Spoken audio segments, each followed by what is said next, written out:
Hello, everyone. I know right at the right time when the vibe changed and it started feeling like we were going to go to the islands. Yeah, man, yeah, man, yeah, man.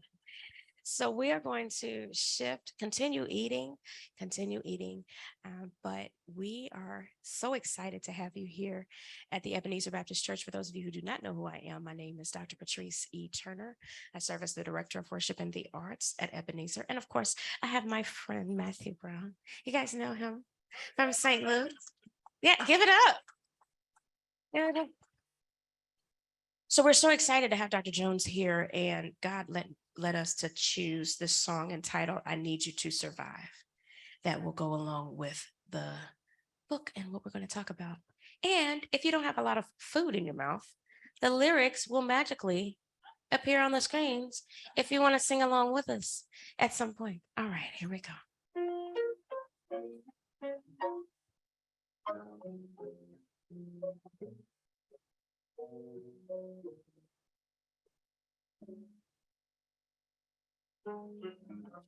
I need you. You need me. We're all a part of God's body. Stand with me. Agree with me. We're all a part of God's body. It is His will that every need be supplied. You are important to me. I need you to survive. You are important to me. I need you to survive.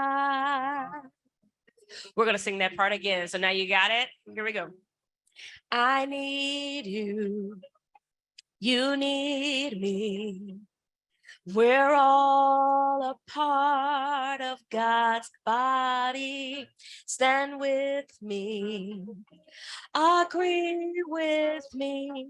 We're all a part of God's body. It is His will that every need be supplied. You are important to me. I need you to survive. You are important. You are important to me. I need you to survive. All right, let's go to the next part. I pray for you. You pray for me. I pray for you. You pray for me. I love you. I need you to survive. I won't harm you with words from my mouth. I love you. I need you to survive. Repeat it. I pray for you. You pray for me. I love you. I need you to survive. I won't harm you with words from my mouth. I love you. I need you to survive. Take it up. I pray for you. That's it. You pray. I love you. I need you to survive. I won't harm you with words from my mouth. I love you. Stay right there. Sing that again. I pray for you. You pray for me. I love you. That sounds good, y'all. Sounds good. That's good. If you want to stand up, you can stand up if you want to. If you want to wave your hands, if you're online singing, sing it with us. I need you to. Let's take it up. Survive. I pray for you. Pray for me. I love you. I need you to survive. I won't harm you with words from my mouth. 'Cause I love you. I love you. Sing it one more time.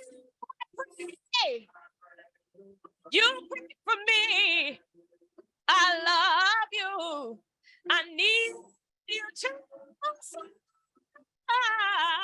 I won't harm you with words from my mouth, 'cause I love you. I need you to survive. It is his will that every need be supplied. You are important to me. I need you to survive.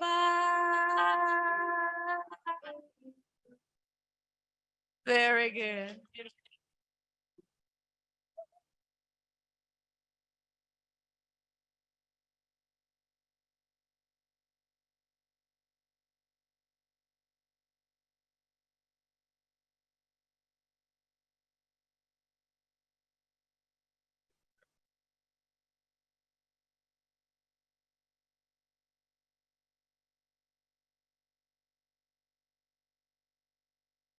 I almost feel like we need to put boxes around our faces just so that it'll seem familiar to what it's been like for the last 2 years. This is the first time we have been together in one space. Wow. And really thank God for that. And to be able to do it in a hybrid fashion with all of our friends that are with us, the Ebenezer everywhere, the St. Luke's everywhere, friends all the time. We are so grateful that you're able to be with us this evening too. So let's take a moment to join our hearts in a word of prayer. And then I will pass things along to my dear friend and colleague, Reverend Winnie, to introduce our special guest this evening. Let us pray.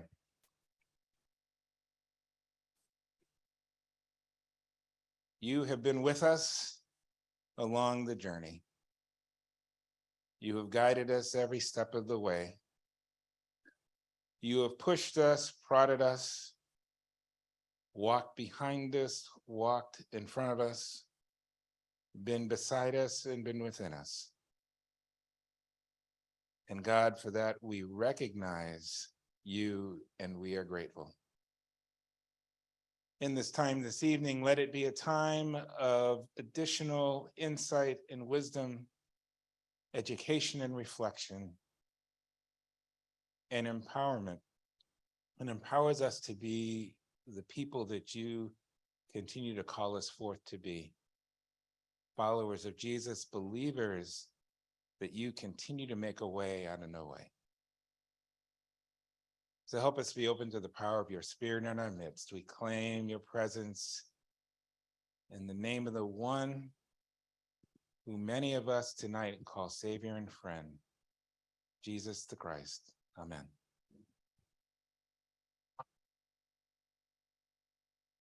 So I have the honor of welcoming someone who needs no introduction and introducing them. So like many of you, I've been reading Robbie Jones for a long time and didn't know. When I first started to read Robbie Jones, I wondered, frankly, if America cared and if America would care, if we could make this matter in this time. And then 2016 happened, frankly, and the years since. And your research is at the heart of who we are as a nation right now in a way that we don't need to negotiate our way towards, which we did before, frankly, if we needed to have this conversation. So let me tell you a little bit about Robert P. Jones.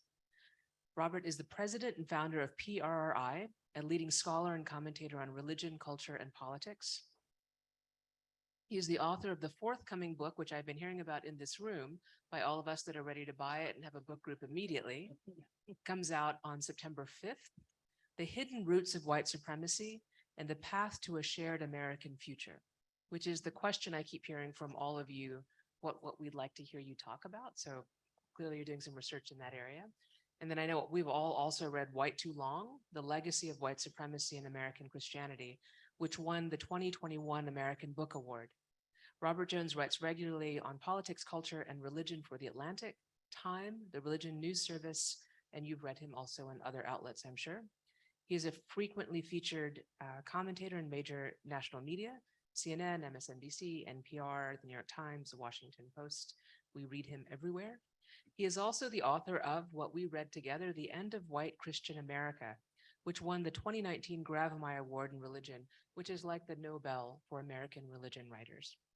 He writes weekly at the Robert P. Jones Substack.com. If you don't do Substack, you should, just to read this Substack.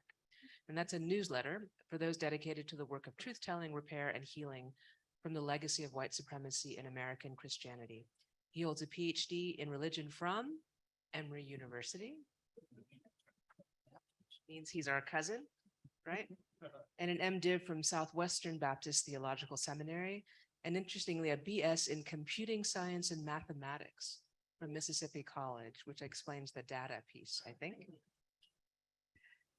I'll tell you another Emory story. Jones was selected by Emory University's Graduate Division of Religion as Distinguished Alumnus of the Year in 2013, which matters to us. Serves on the National Program Committee of the American Academy of Religion. There's actually a lot more that I can say, but maybe that's good enough. So in September, there's a new book to read, is what you need to know. We are so honored to have you with us. We have had such a rich conversation over the last 6 weeks. And when we had a rich conversation about which of your books to read as well. But what such a profound conversation about some of the grief too that we all feel in reading this book and where we are as a nation. So we have a lot of questions for you, but John has this brilliant first question, so I get to ask it. Why did you say yes to joining us this evening?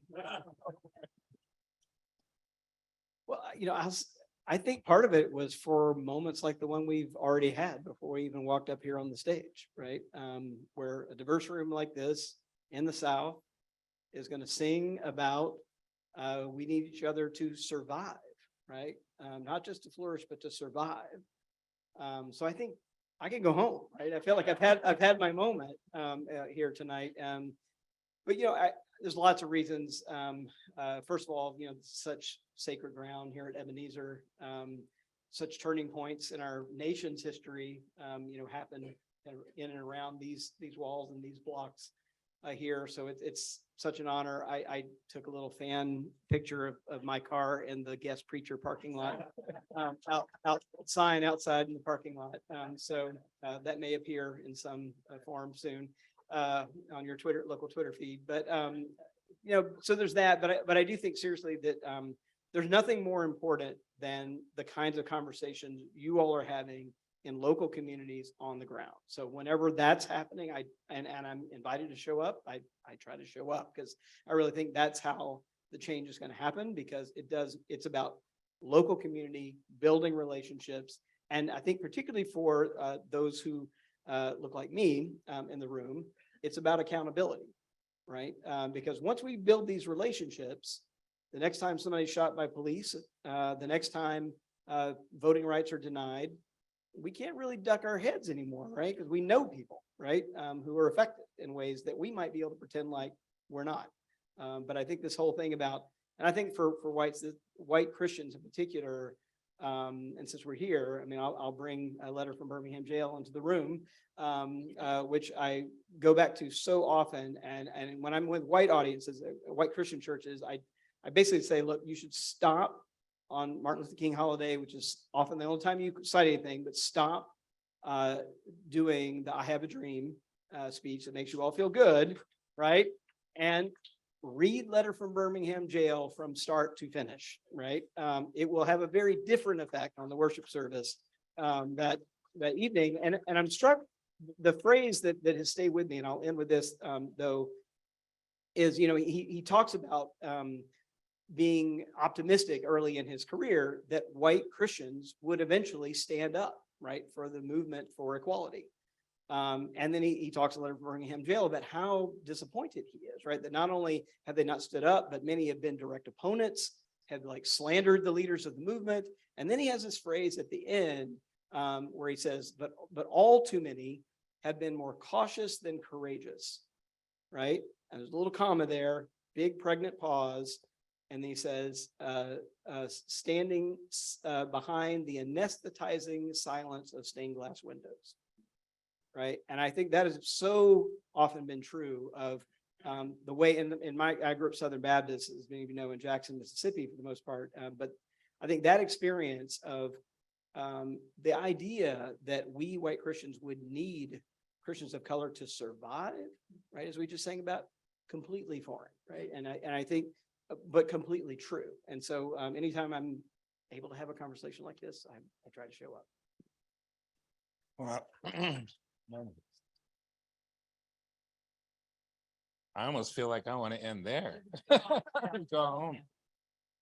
Wow, that's really appreciate that, Robbie.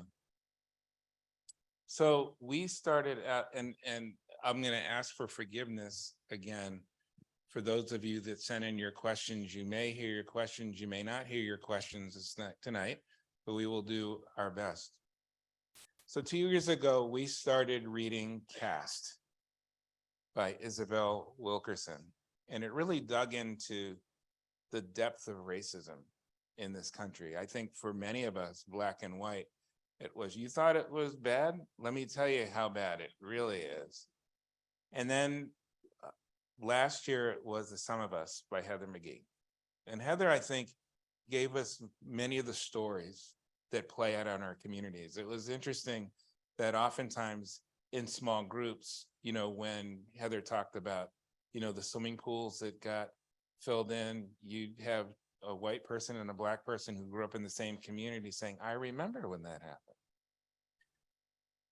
And so in your book really provides this deeper dive into terms in the data, if you will, about the pervasiveness of racism in the country and the central role that white Protestants in particular have played in shaping and leading that.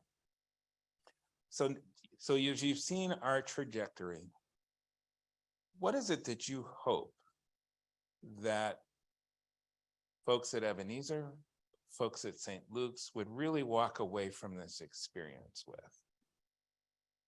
Small question. Okay. Well, I'll use this as an excuse to say a little bit about take my nerd hat on and talk about the data for a minute. It's been a minute since I wrote that book. I finished the End of White Christian America in 2015, right? Which means I was using 2014 data, right, in the book. So the book was long locked and published before Trump ever enters the scene, right?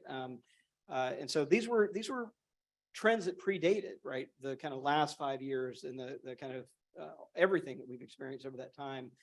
So just a couple of things about the numbers before I get to that question, is that what I documented in the End of White Christian America was the decline of white Christian Americans, right? So of any kind, Catholic, Protestant, non-denominational. And the decline I documented there was that, you know, if you just go back to 2008, the election of our first African-American president, the country was comfortably majority Christian, white and Christian. It was 54% white and Christian. By the time we have the election in 2016, that number had dropped from 54% to 47%. That number today is 42%, right? So it's just continued to kind of come on down. So these trends have basically continued, largely unabated across this time. And so we're clearly in a very different place just than we were 20 years ago. Now, demographically speaking, that's a lot of change in a short amount of time. It is very accelerated change. The other thing I'd highlight is the group that has been kind of the loudest, and these are my people. So I grew up Southern Baptist. I have a Southern Baptist degree from a Southern Baptist seminary. My family is Southern Baptist back to 1815 at least in Macon, Georgia, right? So both sides of my family are from Twiggs County or Bibb County. My siblings and I are the first ones not to live in Twiggs County or Bibb County, Georgia in 200 years, right? So we're back there. What's notable, I think, is that group has gone from, if you take this to the same time period, 2008 to the present, has gone from being nearly a quarter of the country to 13.6% of the country today. So that's white evangelical Protestants. And if you ask the question, which group of white Christians has declined the most, the fastest in the last 20 years, it's white evangelical Protestants. That's the group that has declined the fastest. So I think there's a direct line between that experience, the diversification of the country, and that precipitous decline, where even if you don't know the numbers, the Southern Baptists, which is still the largest denomination in the country, Protestant denomination, have lost 3 million members in the last 10 years. 3 million. members in the last 10 years. The median age of white evangelicals is somewhere around 56 today. The median age of the country is in the mid 40s. All right, so that tells you kind of these kind of trends and what's going on. And so what was kind of highlighting really the front end of that in the white end of white Christian America, we're kind of seeing it go. And I really do think it is this sense I talk about at the end of the book of a kind of thrashing about, kind of desperate, kind of holding on, right? And a kind of doubling. That's why we see all the doubling down, no compromise, take no prisoners, like that kind of approach, because it really is, I think this, just visceral, desperate move to hold on, right, to this vision of this white Christian America that's kind of fading from the scene. That's the end of your question. Was what did I get to it? So what is it you feel like we really need to walk away with, if you're from Yeah. St. Luke's or from Ebenezer? So I think the thing I've been struck with, and I feel like I've come to this so late in life. I was born in '68 at Emory University Hospital, right down the road. Is how long? So the next book is called White Too Long. Christians of color have been calling us to accountability, right? And how long we have ignored those calls, right? The quote, the White Too Long, the title came, and that one from James Baldwin. So I'm gonna bring Brother Baldwin into the room, who's probably, I think, affected my own theological outlook maybe more than anybody in my late adult life. But he wrote, the quote comes from an op-ed he wrote in 1968 in the New York Times. 1969 New York Times. He's writing in the wake of the assassination of Martin Luther King Jr. and Bobby Kennedy. And he writes this op-ed, this anguished op-ed in the New York Times. And he says, this is just painful language. He says, the great bulk of white Americans have impressed me, and have so impressed me for some time that they are beyond any conceivable hope of moral rehabilitation. And it continues, it says, they have been white, if I may so put it, too long. They've been married to the lie of white supremacy too long. The effect on their lives, their personalities, their grasp of reality has been as devastating as the lava that so memorably immobilized the citizens of Pompeii. Their grasp of reality, he says, their grasp of reality that they want me to accept is a violation of my history and a parody of theirs, right? And a violation of myself. It's just an amazing few sentences there. That could have been written today. Yeah, right. Oh, absolutely. Yeah, I mean, that's what's so stunning about it. And I quoted, I already brought a letter from Birmingham jail, right, in earlier. But then there's, Frederick Douglass, right, 1845. Right, which, by the way, the same year his autobiography is published, is the year that the Southern Baptists split from the Northern Baptists, right, declaring that the gospel of Jesus Christ was compatible with enslaving other people based on the color of their skin, right? That was the split that year. So the same year that happens, you've got, and it's so amazing. Like, I never got to sign the appendix of Douglas's first biography, and the appendix is all about Christianity. It's an indictment of present day Christianity. It starts with saying, like, between the present day expression of Christianity and the religion of Christ, I see the widest possible difference. The slave auctioneer's bell and the church bell ring together. We have sold people to go save the heathens in foreign lands. It's just this painful, excruciating thing where he says, the anguish cries of the enslaved, person are drowned out by the religious shouts of his pious master.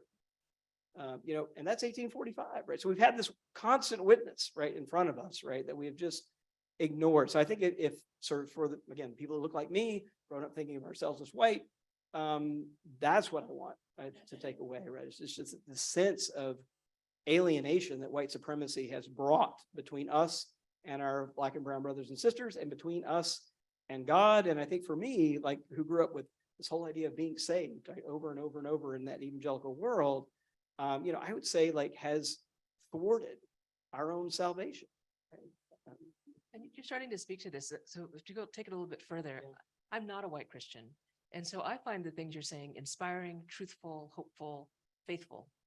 But as a white Christian doing this work, writing this book, what was that process like for you? And then, I mean, is hope the right word for it? Or what, how do you feel about the future? I mean, Yeah, I think it's been sort of, so this is the third book the one's coming out is the third book I've written, kind of pulling this thread, right? And I feel like I'm still unraveling it, is what it feels like to me. And I probably will until I draw my last breath. This is centuries of stuff that we're talking about. But I feel like one thing that Chris, it wasn't like, I don't think I had a kind of Paul on the road to Emmaus moment where I was like, oh, I've got to write about white supremacy. But I do feel like it was actually genealogical research that I was doing in my own family. So I mentioned we go back. So one of the prized possessions I have in my family, down from my mother's side, is a family Bible that was handed down mother to daughter. I'm the first male person to possess it. They gave it to me when I went to seminary. And the Bible was printed in 1815. And in between the Old and New Testaments are these pages that are filled out with births and deaths and marriages, right? In this old kind of oxidized brown ink that you've seen there. And so that was like, it's probably the only object of that age that, and it was revered, like it's a sacred object in my mother's side of the family. And as I was doing genealogical research, so the owner's name I should say is Pleasant Moon was my ancestors. He's my fifth great grandfather on my mother's side. It's a British name. So then I was doing genealogical research and I came upon this other document from 1815, which was in fact the estate settlement of his uncle for whom he was named, right? So also named Pleasant Moon, but it's the uncle. And what I noted there was that those old estate settlements list literally everything in the household, right? So it's like 6 kitchen chairs, 1 feather bed, 2 bay mare, 6 head of sheep, all of that. And in the midst of all of this were 4 human beings, right? Listed, published the same year as the Bible. So a woman named Naomi at $800, right? A boy at $150. By name, by first name only, and then a dollar amount out the side there, along with all the other property. And I feel like for me, it really hit me. And I kind of felt like this single sheet of paper that I kind of printed out, through the wonders of digital ancestry.com. But I had this kind of single page sitting next to this Bible, right? And I didn't know what to do with it because this was the same family that so prized their Christianity. And we've got ministers, Dexter Memorial Baptist was the first pastor of that church, was an ancestor of mine, Baptist ministers all up and down. And there was just no problem, right? No. And so I think it was, in many ways, if I was going to continue to be Christian, I had to get to the bottom of this. So I really think that's what it was at the end of the day. It was like, well, I can either drop this racist thing, or I can try to figure out if there's anything left if I disentangle the white supremacy from it. So I feel like that's really what it's been about. One of the things that's been really interesting in this book for me has been thinking a lot about this moment and thinking about, and it's easy to get sucked into the political moment of this, because in some ways it feels like we're on the march to apartheid 2.0. When you look at the voter suppression, you look at, basically the changing of the rules that is starting to happen. But I think as people of faith, it also, I think the challenge for us is to maybe not get sucked into just the political side of this. And I'm curious, as you look at it from the data side of this, or from the ways in which you go about the country, are there strategies that we should be thinking about? Are there other ways that we should be engaging this? Are there stories that you're hearing that really are transformative, that begin to give you a sense of hope, that push back or a counter narrative to apartheid 2.0? Well, a couple of stories. I mean, one that I give at the end of White Too Long is actually a story from Macon, Georgia, two First Baptist churches in Macon, Georgia. Some of you may know this story, but there are two First Baptist churches. They're kind of right around the corner from each other in Macon. One is predominantly white, one is predominantly black, right? And surprise, surprise, they used to be the same church, right, in 1820. And it was, at that time, it was white enslavers bringing enslaved people to church with them on Sunday. That was the setup. And they counted the enslaved members or enslaved people as members of the church. They sat in the back, the white congregation sat in the front, and then split over the Civil War. Eventually, the African-American congregation got its own kind of building and independence.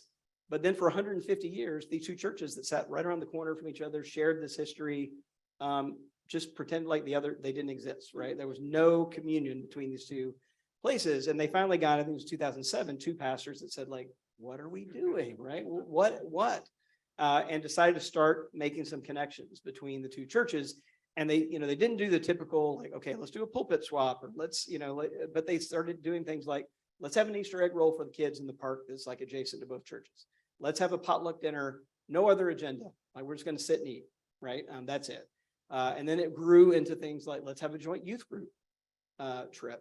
And like one little tiny example, I don't take too much time, but I think this is the nitty gritty of what really matters, is that they were going to take a trip to Florida, to Disney World.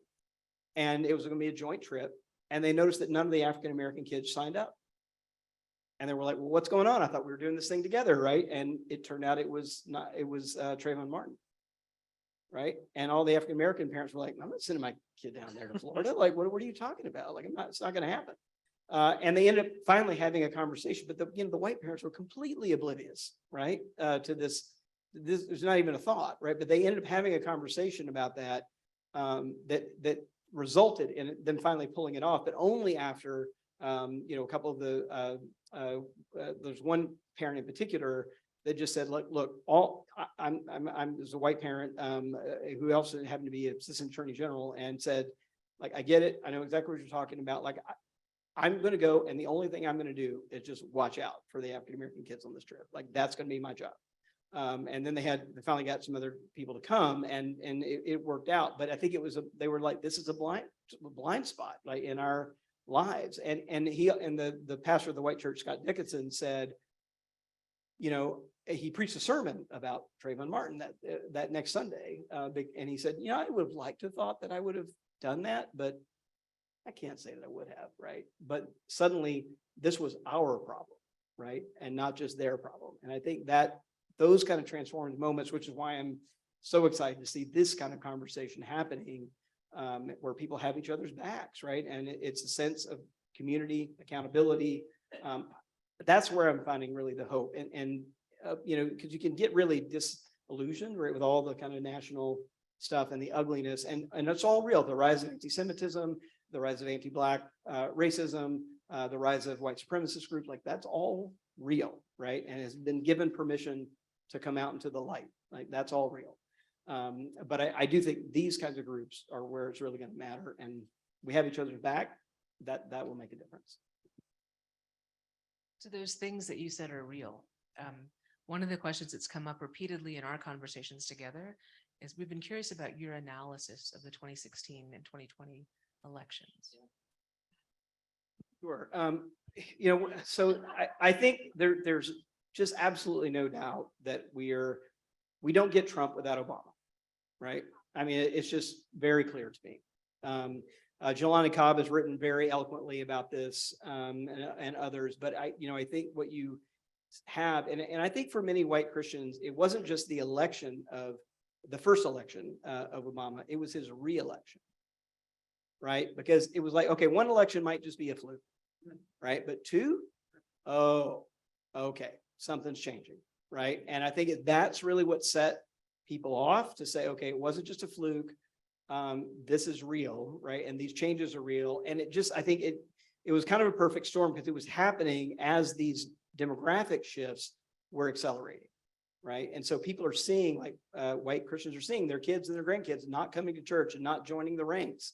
They're seeing the country diversify around them, Spanish billboards going up and radio stations and music they don't recognize on the dial, like all of that cultural expressions, I think are there. So I think very clearly what we're seeing, the whole Make America Great Again piece.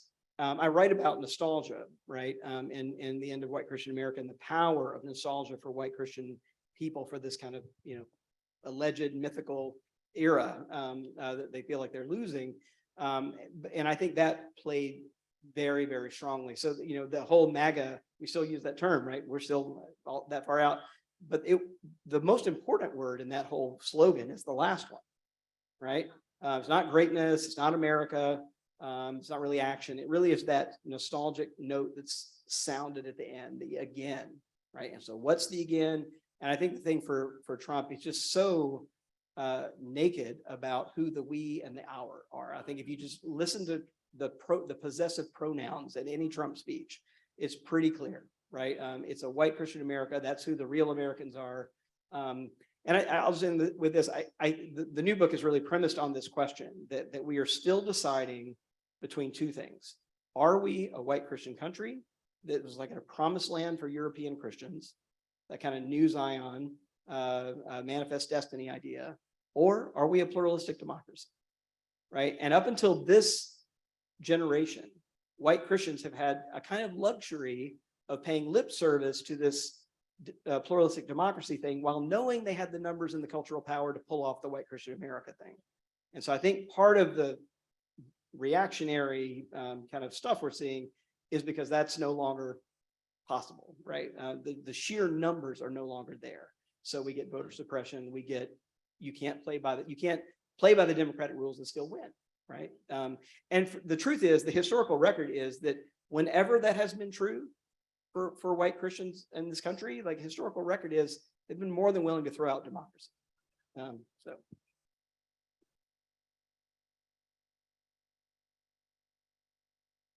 It's interesting to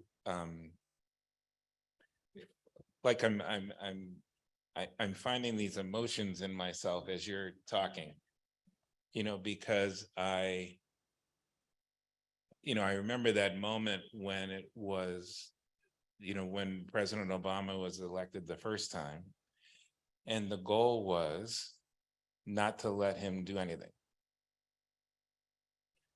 And then, in the middle of a State of the Union, someone gets up and says, you lied. I'm like, what? What happened? And I think that there is, I have a friend who oftentimes a Black friend who's done very well in life. And and there's this often this time that sense that if we just play by the rules and if you do what you're supposed to do, it will pay off. And for him, it was Mother Emanuel when he realized, oh, I'm just another Black man in America. I could have, my bank account could have $750 million, but in the day, I'm just another Black man in America, to this person. And so, I think that and so really struck by both I think for many of us at Ebenezer, the importance of both being in this relationship, because I think our sense that relationship matters, but also I think you're right, Robbie, in many ways, this call to accountability, that in many ways that we're asking of fellow white Christians. And I think, for us to stand in our own power, I think in many ways, folks oftentimes ask, what's it like to be kind of in Georgia right now? And like, this has been a flex of Black power. And for many of us, a great sense of pride and strength around that in this moment.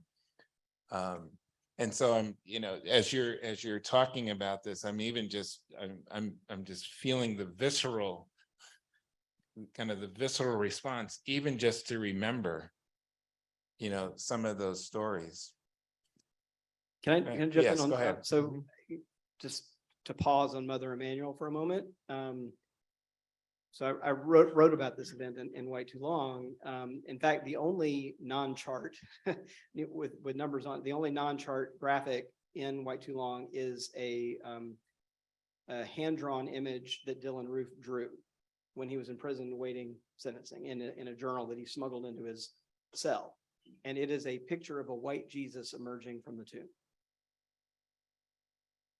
And what got lost, I think, in a lot of the media coverage about Dylan Roof and that murderous event, is that he was a confirmed Lutheran, ELCA Lutheran, right? So of the mainline liberal Protestant variety, right? Not the Missouri Synod folks, but he was a mainline Protestant ELCA Lutheran who had been confirmed, right? And if you look at his prison journals, while he's writing this white supremacist screed and calling on Christianity to be a warrior's religion and for Christians to stand up and start a race war, which is what he thought he was doing in this country, he is all through that journal. It's sprinkled with doodles of crosses and this full page sketch of Jesus, another cross with tears coming down. It's his Christianity is shot through with his white supremacy. And so I think there's it's a part of, for my own denomination, right, that founds itself on white supremacy.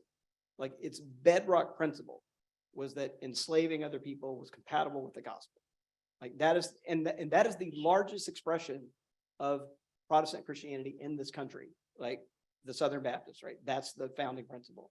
But I think what we haven't really thought through is that by allowing that stuff to kind of live inside our churches, like King said, this kind of silent anesthetizing power of stained glass windows in white Christian churches, what we have unleashed into the world, right? That somebody could go through our churches, sit in our Sunday school classes, go through confirmation, and come out with a white Jesus emerging from the tomb that commands him to murder. That's what's at stake right here of sorting this out, because that's what we unleash into the world if we don't. And and I think for us, sometimes the elephant in the room for us at Ebenezer is, well, gosh, if he can do that at Mother Emanuel, and we think about kind of our own history here, that and so the sense that it's, this isn't a theoretical exercise for us on a Sunday. And those white Jesuses in the stained glass windows are not.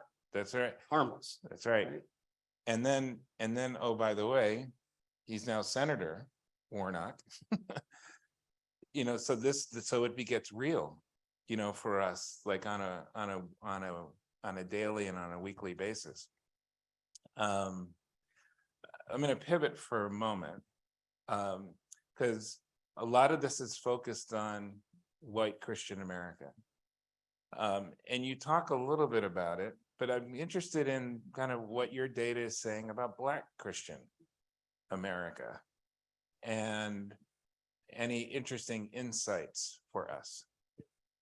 Well, on the question of decline, it is interesting that what we mostly are seeing, and there's been a lot of stories. Gallup has had some new data. PRI just released some new data about kind of the state of religious congregations in the country, and decline is kind of the uber motif there. But Christians of color are actually bucking these trends in some ways. So among African American Protestants, we have found basically holding their own as a proportion of the population over time, while all the white Christian groups are doing like this. So not growing, but also not dropping like the white Christian groups are.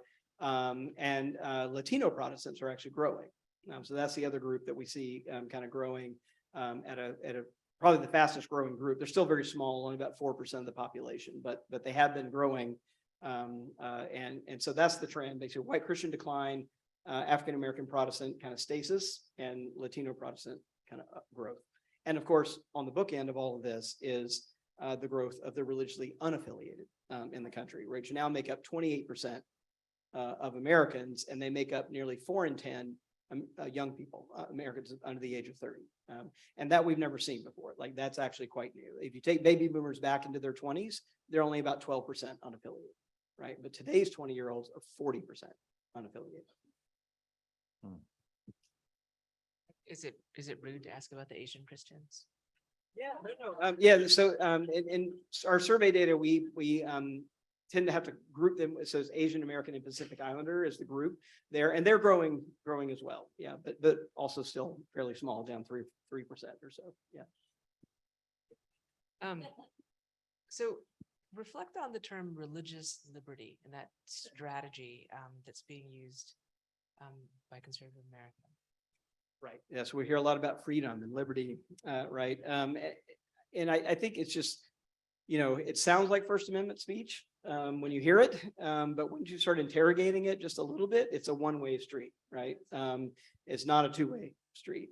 So it really is about kind of maximal expression. So it's everything from the county clerk being able to deny a marriage license, right, because of their own personal beliefs to a gay or lesbian couple. It's about prayer, kind of bringing back prayer in public schools, Christian prayer, I should say. It often just gets mentioned as prayer, but it's like very specifically Protestant Christian prayer in public schools. We should be clear about that too. No rosaries. We're not talking about that.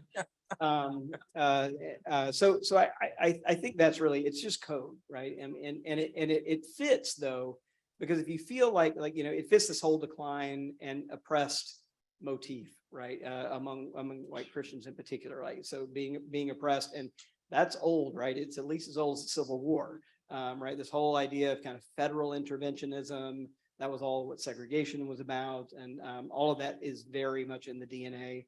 So this kind of freedom to let us run our own affairs, states' rights, all that stuff is kind of a piece. But I think it's really code for, even though we are now like white evangelicals, 13% of the population, right? And we're the only group, by the way, that has a supermajority opposing abortion. We're the only group, by the way, has a supermajority opposing marriage equality. And yet we think we ought to be able to set the dial, right, for everybody else. What surprised you when you wrote this book?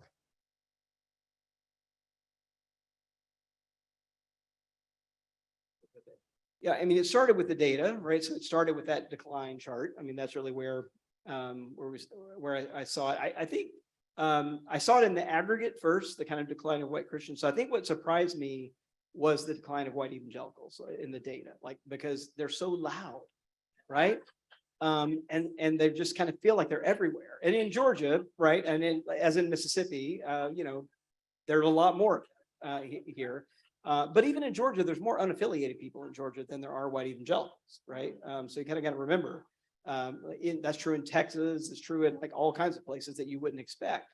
And so I think that was one thing that surprised me. I think the other thing I could maybe point to in that book, what were the ways, and I was pleasantly surprised about the ways that things are changing. I mentioned the two churches in Macon. In the afterword of the paperback edition, I write about a couple of other things. One of them was the Confederate flag being taken out of Mississippi's flag, right? That'd been there since 1894. And kind of seeing that happen. And I still have a lot of friends who are Southern Baptists, and there was a referendum, many of you may have followed it, in the early 2000s. They just went nowhere, right? And it was like all the white citizens voted to keep the flag. It was a clear racial line vote, and it wasn't close. And in this, and the Southern Baptists kind of kept their heads down, right? The largest denomination state didn't weigh in at all. And in this one, we actually had the Southern Baptist Convention weigh in and call on the governor to sign the law to change the flag. That was kind of remarkable, I thought. And then the other one I'll point to real quickly is it was heartening. First Baptist Church of Richmond, another Southern Baptist church. In the 1920s, when they were building Monument Avenue and erecting these massive Confederate monuments outside of Richmond, moved itself from downtown to be in the shadow of the monuments. Like that's how kind of committed to white supremacy they were. They literally wanted the church to face the monuments on it. So they moved the church down from downtown to be around the traffic circle with Stonewall Jackson. And at the time, in the Civil War, they were so committed to white supremacy and the Confederacy that they had this old church bell and they offered it to the Confederacy to melt it down and turn it into cannon.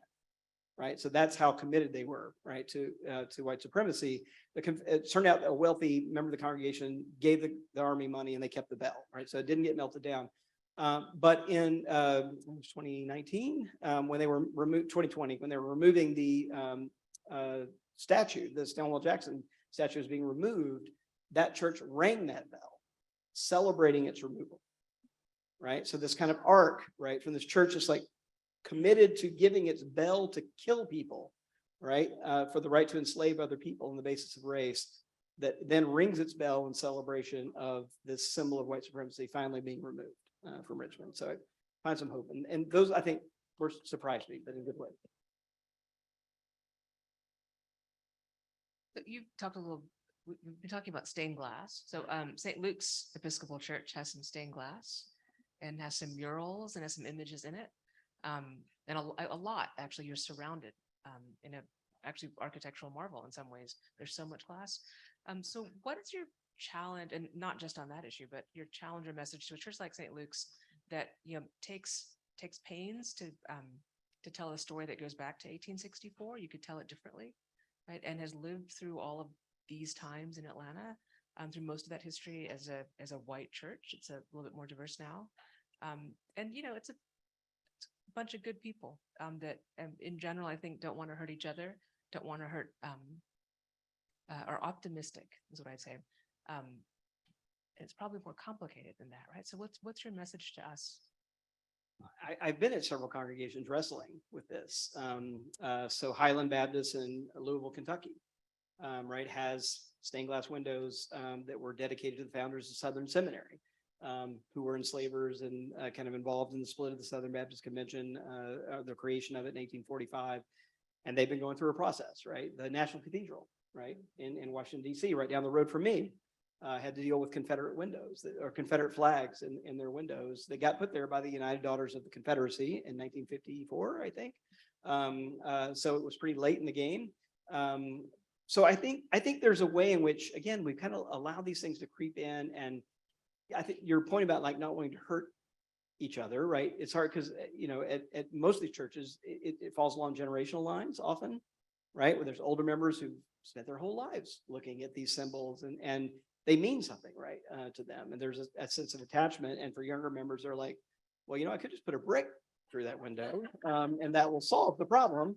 You know, it's a window after all. It's not made out of concrete. So there, I mean, that literally came up in the conversation in Louisville. So, you know, there's that sense of things. But I think part of it is the question is like, again, it's like, so who are we worried about not hurting? Right? But if we look at this room, you know, that's a different group of people to not hurt than just the people who gather inside that church on any given Sunday morning. And I picked on the Baptists a lot because I grew up being one.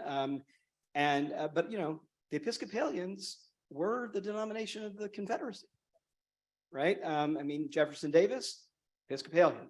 Robert E. Lee, Episcopalian, right? So these are the leadership, right, of that. So that, you know, the Episcopal Church, like, and I think the Episcopal Church has done actually a fairly admirable job of trying to like reckon with that from the denominational level on down. So with reparations and other kinds of serious, you know, conversations that have some money where your mouth is kind of aspects to it. But at the local level, I think it's harder. But I do think for me, like when I see, okay, well, what does that mean that Dylan Roof could like look at that white Jesus if I ask myself the question, if he had lived his whole life looking at a brown Jesus, would he have pulled the trigger?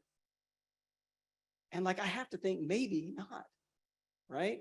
And so when you think about that, it's a little different, right? The conversation shifts a little bit, you know, from just being a generational thing. It's difficult. Like these things are really difficult because they're about culture, they're about memory, they're about sacred space. One of the things, the last thing I'll say though, is I do think there's a way to do it with care. And one of the things that I admire the National Cathedral for doing is they actually did a long study, right? And brought the congregation in. And at the end of it, they didn't just take a hammer to the windows, they had a deconsecration service, which was really, I thought, brilliant, right? To kind of own the history, talk about a new moment, and then they took them down. But they deconsecrated the windows, right? And then tried to go to a different place. So white Jesus doesn't just live at St. Luke's.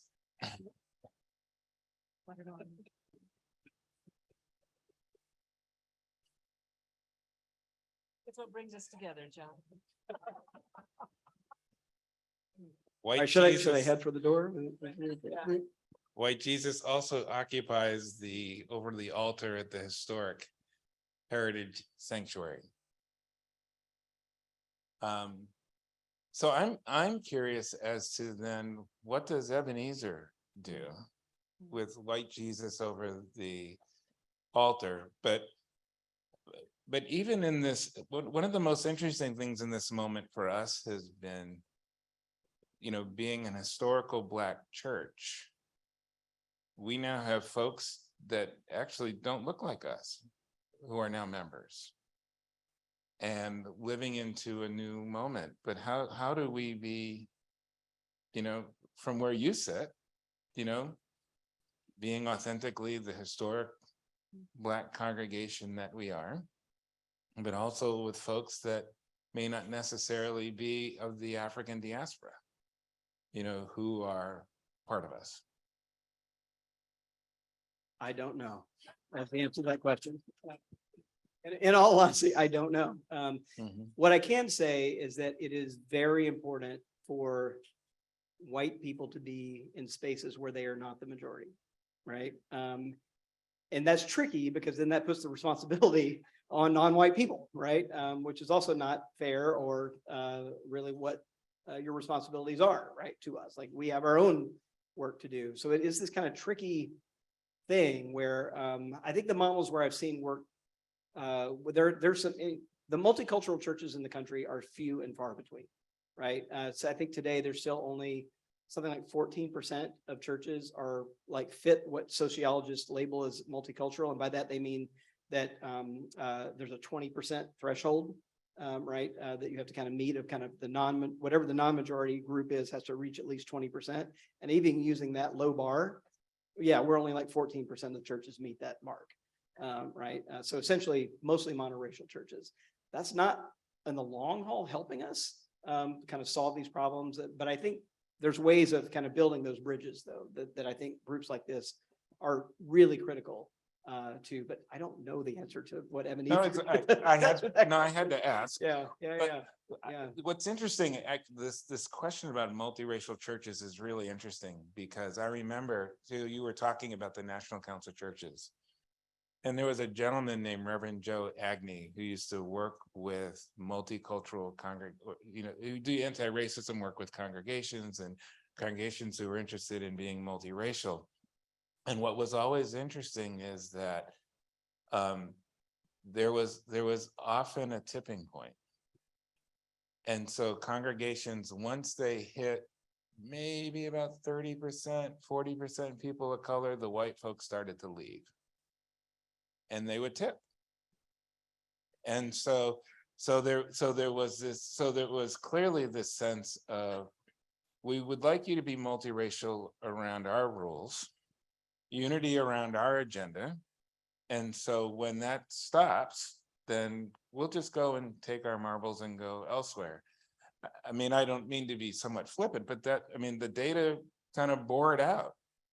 And so it feels like a really challenging project. So in many ways, it kind of takes us back to Cass, that this stuff is really woven into the fabric. This white supremacy is woven into the fabric of who we are. And the only thing that's making me think of it, I spent some time with Boston Avenue Methodist Church in Tulsa, working on the new book, and because I had 3 chapters around the Tulsa race massacre, and that church is like the tall steeple, bankers, lawyers, very wealthy. It's got this big, huge Art Deco, like it's on the National Historic Landmarks, registry. It was also complicit in blaming the Tulsa Race Massacre on the Black population, right? The Methodist How dare bishop- you let us come in and massacre you? Right, gave a sermon blaming it, right, gave a sermon in that pulpit the Sunday after the massacre, blaming it on the Black population of Tulsa. But they've been trying to reckon with that legacy and had like a book study like this one. And but what they came to, I think, was trying to figure out, they were trying to be in partnership with Vernon Street, which was actually in Greenwood. But what kept happening was that the white people kept wanting to head the committees, right? And like make the plan. And then expect to kind of go on. And they finally just had to say, okay, like, we're just not going to do that. Right. And just like that became a literal blanket rule, right? That like white people would do the work, but the Black people would lead the projects. Right. And that's kind of how they set it up. And it was like a real learning curve, right? For the white membership to go, okay, so you set the priorities, tell us what we're going to do, and then we'll show up. Right. But that was the model that actually, I think, worked better. Because there was a lot of friction at the very beginning, but I think something like that, those kind of partnerships, but not exactly equal, right? I mean, there's a way of kind of flipping it a bit because white people so often used to being in charge, right? And just saying, no, like you tell us where to show up, tell us when, we will show up. That's a question that's a little bit off script. Go for it. Does whiteness require Christianity? Like, what's happening to all these nons? What's happening? Yeah. Two separate questions, I think. Although I do think when we've asked people about like why they left, right? And it often is about negative treatment of gay and lesbian people. It's about kind of bigoted attitudes toward people of other races. Like these are definitely reasons people are leaving. And I think, if I don't have on my data hat with technical terms, I think it's about the meanness. Right. It's just like the anger and the meanness is a turnoff, right? To kind of younger people who are looking for something to order their lives around. Like they don't want to order their lives around being angry all the time. Right. I think that's a big part of it. It's definitely feeding that. I think it's still an open question. I mentioned this earlier, but I think it's an open question and we have to live this one out. What is left of white Christianity when you take out the white? Because it has been so deep in the DNA of white Christianity. I mean, everything from like hymns, like we used to sing this hymn that was like, wash me and I will be whiter than snow, yes, whiter than snow, right? I mean, that was a hymn we sang all the time. So it's in the hymns, it's in the liturgy, it's in, and if you did a little, if I had a magic highlighter and I highlighted all the verses in the text that got preached on and kind of conservative white Christian churches compared to what got preached on in African-American churches or Latino churches or API churches, there would be a lot of differences, right? If you flip through what gets preached, what doesn't get preached on. So I think it really is an open question, and it's a scary question, I think, if you take it seriously, right? How dedicated, and it wasn't just the evangelicals, like I said, it was the Episcopalians, right? The Episcopalians are the power group in American history, right? Most Supreme Court justices before the 20th century, Episcopalian, right? It is like the upper class power group. And so Presbyterians are close. What's that? The Presbyterians. Yes, the Presbyterians are close, but it's still the Episcopalians up here.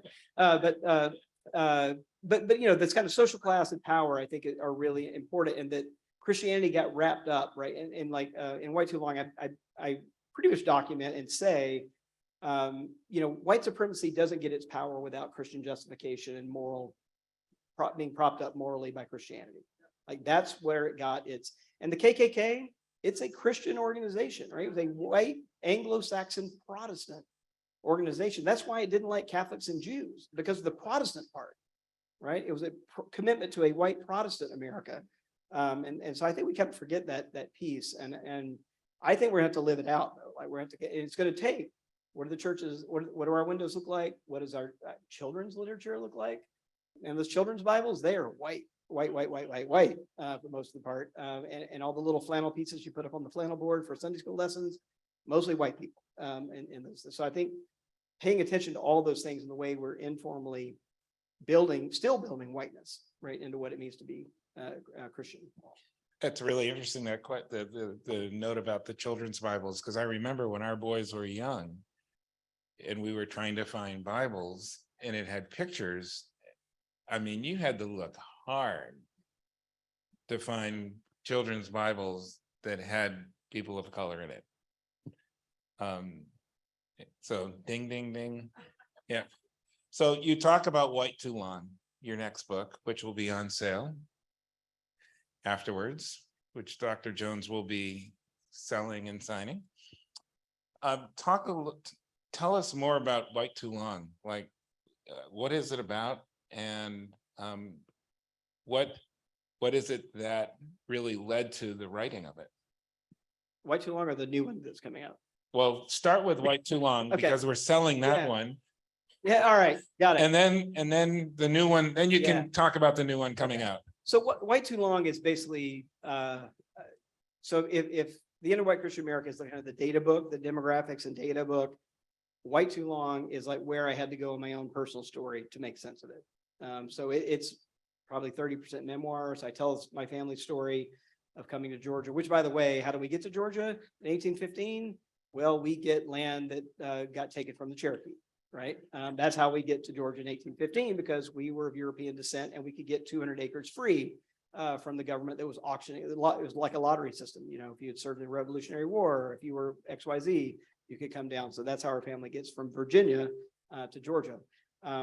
So it's really my trying to tell that story and trying to make sense of it and kind of wrestling it to the ground as best I can. The one piece of data in there, I'll kind of just throw it as a teaser, is I did want to see how these attitudes still, if that's the history, how are these attitudes still with us today? So the other hat I wear at PRI is we do public opinion surveys all the time. So we did a public opinion survey 2019, I think is where the data is from in the book.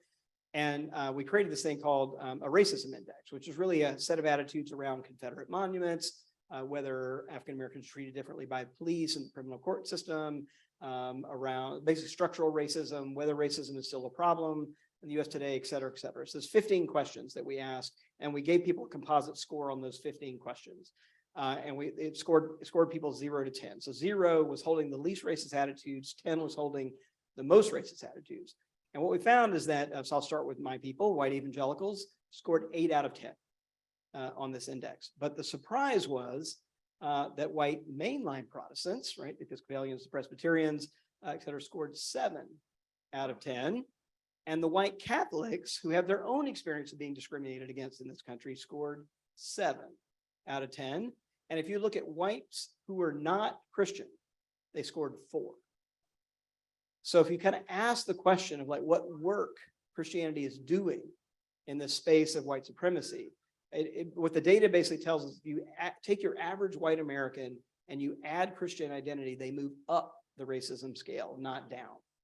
And I kind of boiled it down. I tried all kinds of controls. I tried looking at church attendance levels. Maybe it makes a difference if you go to church more. And it turns out that it does make a difference, but not in the direction you would hope. Right? So particularly among white evangelicals, it turned out that the correlations between church attendance and holding racist attitudes was higher. Right? It went up as you went to church more. It made no difference in white Catholics or white mainline Protestants, but it didn't move them the other way either. So it was kind of just dealing with that and trying to wrestle. Okay, so that's still how much it's with us. That's the history. And I remember like actually having a very personal moment where we first got that data back. And I kind of stared at it and I said, that can't be right. Like that just can't be right. And I actually sent it back to our research team to rerun the numbers because I was just convinced it couldn't be that high. Right. And when they came back and they're like, no, we've had 3 people run it. This is what it is. You're right. These are right. I remember just kind of pushing back from the desk. Right. And just, I was done and I just kind of had to go for a walk. But I do remember this shift in through the writing of the book where I kind of went from, well, the question resonating in my head that day was like, how can this be? Like, how can this be? Because in many ways, I got so many good things, right, from my Christian upbringing. Like, I wouldn't be who I am without it. How can this be? But the more the history really sunk in to me and I really took it in, that question really shifted. Well, how could it be otherwise is really how the question shifted in my head. And so that book is kind of just wrestling with all of that. Connected to that, in one of our sessions, there was a call to white Christians that were part of this process, basically to talk to other white Christians, like help us do the work. What do you think of that? No, I think that's right. I think the hardest thing is this conspiracy of silence, right? And perhaps in the South, the worst enemy of this is propriety. You know, we don't want to rock the boat. We don't want to be rude. We don't want to cause anybody to be uncomfortable. Oh, honey, you know, and the occasional bless your heart, you know, thing, which we all know what that means, right? When somebody says that, but I think we got to break this pact of comfort, right? And we really do, and it's hard. Like I just came from, you know, being with my family. It was very mixed politically, right? So it's hard to have these conversations. But I think we've got to find ways to have them that invite people in to a journey. Because I think it's easy when you've done some work and you've moved yourself, and I'll speak for myself, when I've moved, it's easy to kind of like find somebody who was where you were 5 years ago and like just condemn them, right? For being closed-minded and bigoted and stupid, right? Because now I'm here. But I think that the truth is, like, we who grew up in those white spaces have all been infected by this virus, right? And we got to all find our way out, right? And so we've got to like have some compassion, I think, for people who are not where we want them to be, but we might invite them to a different place. But I think telling our own stories, that's what's really important. Because, like, you know, people who are outsiders can finger wag all they want, and that's just, if anything, going to entrench people. But like, if you sort of tell your story and say, like this is what I've learned from my own family genealogy, right? This is what I've learned from why our church is in the city where it is, right? And not somewhere else in the city. Like, if every white church in the country would answer that question, why is our church on this corner rather than somewhere else in the city? Like, that would tell us a lot, right? That would help us tell our own stories a lot. So I think it's vitally important that we learn to, but we got to be willing to kind of break this pact of like comfortable silence. I get back to Kings, like that anesthetizing power of the kind of silencing power of stained glass windows. Would you like the honor of the last question? It's a good question. Dr. Jones, if Ebenezer and St. Luke's were to do nothing else, we must.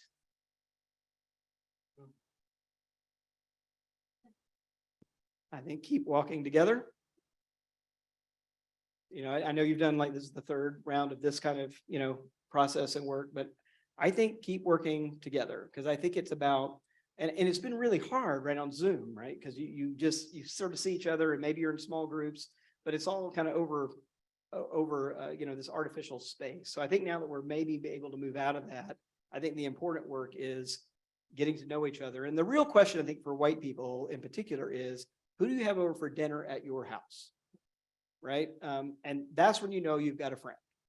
Right? They got to be, you know, able, you got to go in their space, they've got to go into your space. And if that's not happening, still got some work to do, right? But I also think it's about showing up. And it's about, I think, again, I'll just speak particularly for the white folks in the room. It's about showing up even when it feels like maybe it's not your problem. It doesn't affect, or you can think that it doesn't affect you. You know, if other people at Ebenezer are showing up to something, like, show up and kind of have their backs. I think that's the one thing, just kind of keep, this is rare. I mean, it's still rare in this country, right? To have these kind of partnerships. So I think keep showing up, try to build the bridges, try to build trust. There's a lot of like justified mistrust, you know, and I think trying to kind of build enough trust that you could do some and have more real conversations and do some more things together. Robbie, thank you.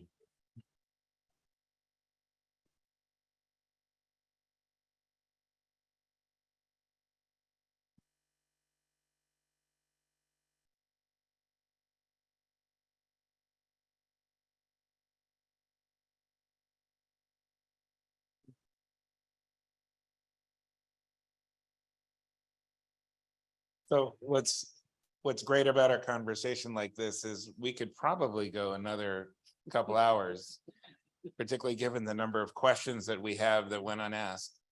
But we thank you for taking your time to be with us, and thank you for this gift.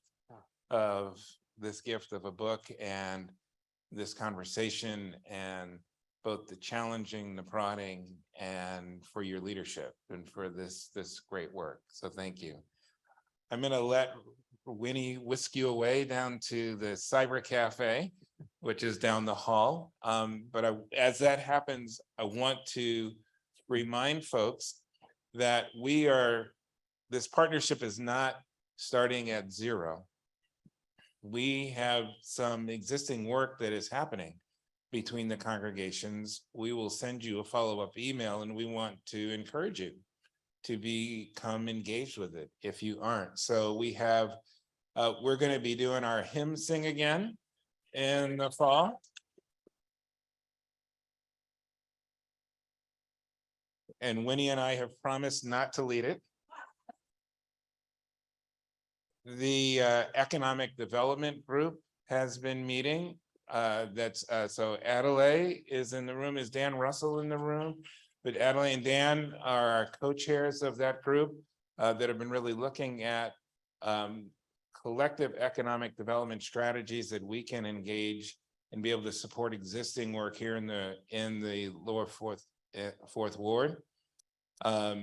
We have a group that's sharing the model of the book studies. We actually called it cast evangelism, but that was like 2 books ago. But we are beginning to, we're sharing the model, and there have been book studies now based on ours that have happened in Texas, happened in Seattle, happened at the Carter Center. So we think it's an important model to share.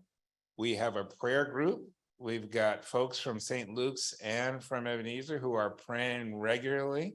And so if you want to be part of the prayer group, we need your prayers, because indeed, if we are people of faith, then we need to act like we're people of faith. And there will continue to be work that we're doing both around supporting the gun violence, fighting gun violence, the ending mass incarceration work, the voter engagement work that we'll continue to be collaborating on and working on. So we'll send you a follow-up email that gives you a sense to be able to connect to some of that. If there is something else that you are feeling burning, that you're interested in exploring, please make sure that you will reach out to our organizers. I want to thank Silas. Where are you, Silas? Back there.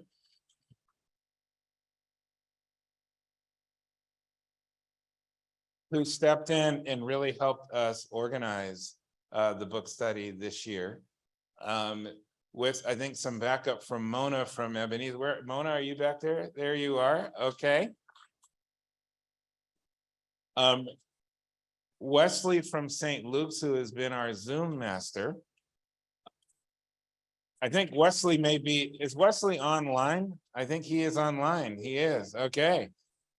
So Wesley, thank you very much. And then our colleagues, Marin, there's Marin way in the back. Say hello, Marin.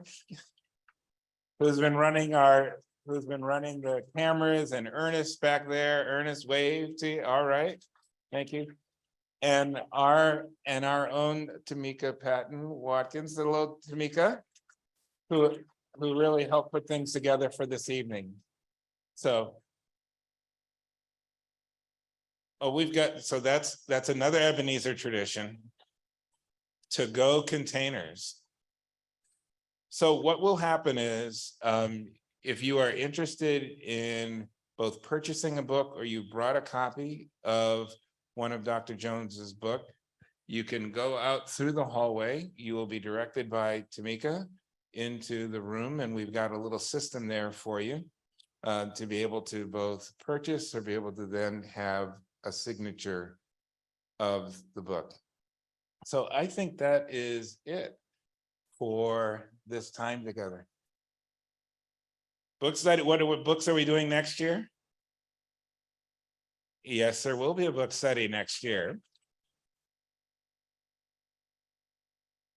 So you should know there is a steering committee of folks from Ebenezer and St. Luke's that meet once a month, that check in around these strategies.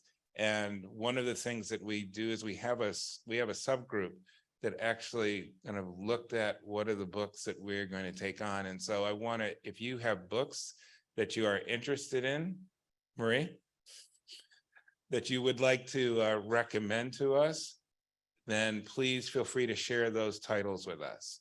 And so there is a whole discernment process about what we try to do each year. So yes, there will be a book study next year. So I want to, I'm so glad that you are in our house here at Ebenezer this evening. So glad to have friends that are with us virtually, the Ebenezer and St. Luke's everywhere folks, some of our members of our congregations who are in other states. We're so glad that you journeyed with us during this time, and grateful for this partnership. And so I want to both, I think, encourage us to live in our power, live in our authenticity of who we are as individuals and as communities. And I think as we continue to start to grow together, to be able to live in our truths with each other, and to be the catalyst of change that God is calling us to be. So I know God is with us. God will continue to lead us. God will continue to guide us, and God will continue to give us strength and ground us in God's unconditional love that is boundless. Let all of God's people say amen. All right, you can unlock the Zoom room and let all those Zoom people say hi if they are still there. Hey. Hi. Thank you, everyone. Hello. Bye. Thank you. Thank you. Thank you, guys. Thank you. Thank you. Bye. See you next Thank year. you.